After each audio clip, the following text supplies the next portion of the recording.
mo dyan? Ba't ka nagtatago dyan? Tsaka, ba't ka umiiyak?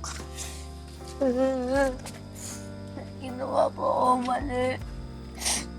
Kanino? Sa papa mo o sa mama mo? Hindi po. Kaya ko lang nga po ginawa yun. Kasi mahal na mahal ko po si tatay.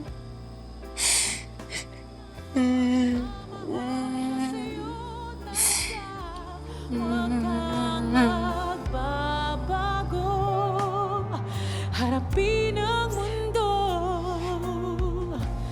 na naghihintay.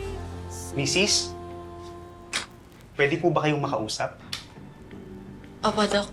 Mrs., alam kong hirap na po kayo, pero kailangan na po talagang mag-undergo ng heart bypass operation si Mang Gregory. Oo nga po eh. Pero kasi kulang pa rin po yung pondo namin. Bakit po kasi kapusin tayo sa oras? Kapag ka hindi po siya naoperahan kaagad, in 2 days, baka yun na po ang ikamatay niya. Diyos ko.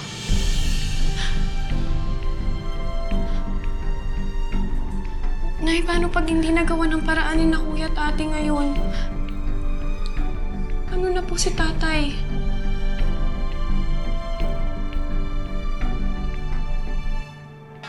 Dago, eto yung mga kasabwat. At yan yung kapatid ng Mandurugas.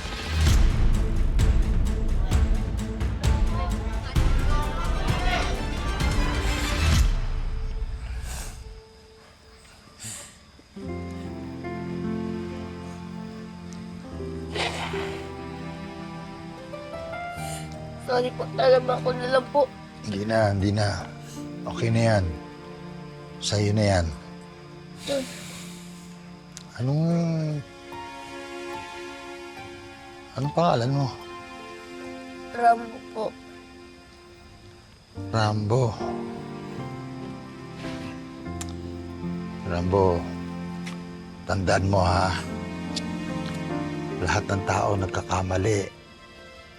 Pero hindi ito dahilan na hindi dapat harapin. Dapat hinaharap ito at hindi tinatalikuran, ha? Kapag nagkaroon ka ng lakas ng loob na ituwid ang mga pagkakamali, doon ka lang matututo. Kapag nagawa mo yon, sigurado ako, may pagmamalaki ka ng mga magulang mo. Nakakatuwa ka talaga, grabe. Parang matanda akong magsalita ka. Anong klaseng magulang meron kayo magkapatid kayo, ha? Yan ba ang tinuturo nila sa inyo? Ang manloko? Hindi po. Mabuting tao po yung magulang namin. Ha? Talaga? Saan banda? Please po, patawarin niyo na po yung kuya ko. Huwag niyo naman po husgahan yung pamilya namin. Hindi po kami kasing sama ng iniisip niyo. I can't believe you actually have the audacity to say that, ha? Anong pinapakain sa yung nanay tatay mo, ha? Ano, semento? Kasi ang titigas sa mukha nyo. Huwag niyo na po itama yung magulang namin dito. Please po. Nagmamakaawa po kami. Walang magagawa yung pagmamakaawa ninyo. Your brother should be held accountable. Alam nyo, nagkamali kayo ng binanggang tao. Pagbabayaran nyo to, humanda kayo. Nga dito, huwag kang nga magtago dyan. Dito ka na.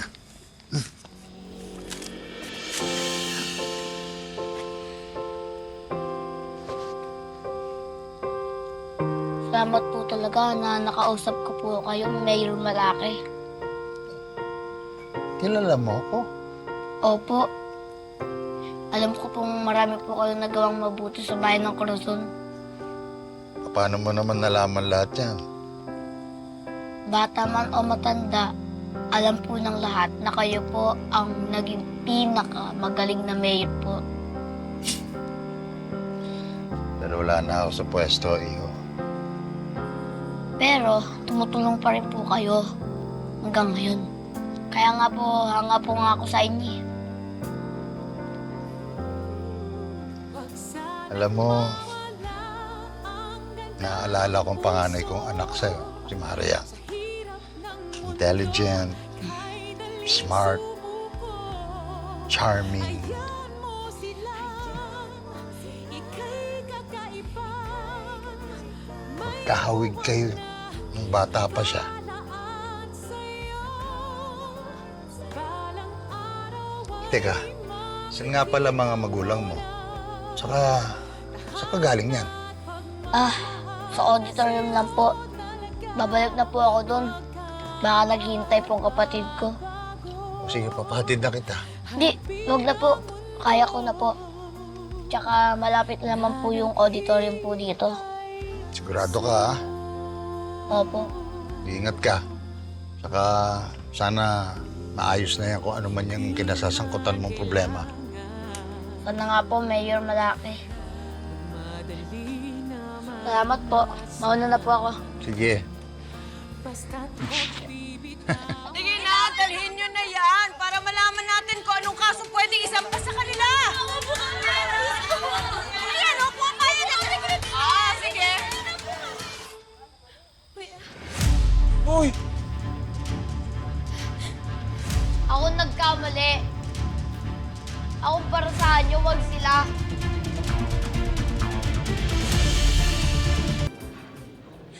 Patawadin niyo na po ako.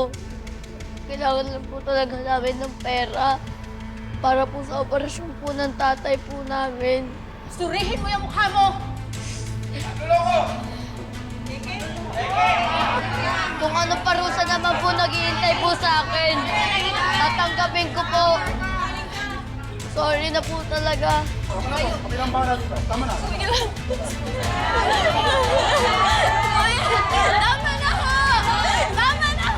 Dalhin nyo na yan. Patawarin niyo na po yung kuya ko. Hindi po siya masamang tao. Nagmamakaawa po kami sa inyo. Nagmamakaawa talaga? Eh, dapat lang sa kanya yan. Mandurugas! Hindi po totoo yan. Sige na, dalhin nyo na yan, Jerry. Ikaw nang bahala sa kanila, ha? Ang tagal nito. Yes, Tita Gob. Ako na ang bahala. Dahil sisiguraduhin ko na idedeklara kayong persona non grata sa buong San Leonardo. Sige na, dahil niyo na yan!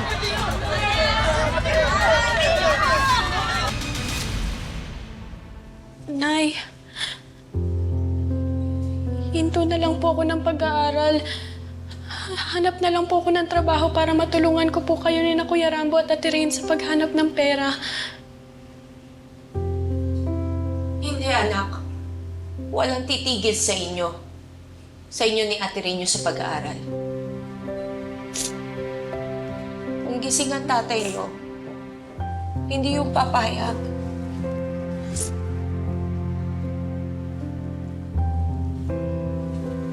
Pero nahirap na po kayo ni na Kuya at Ate. Anak, huwag mo kaming alalahanin.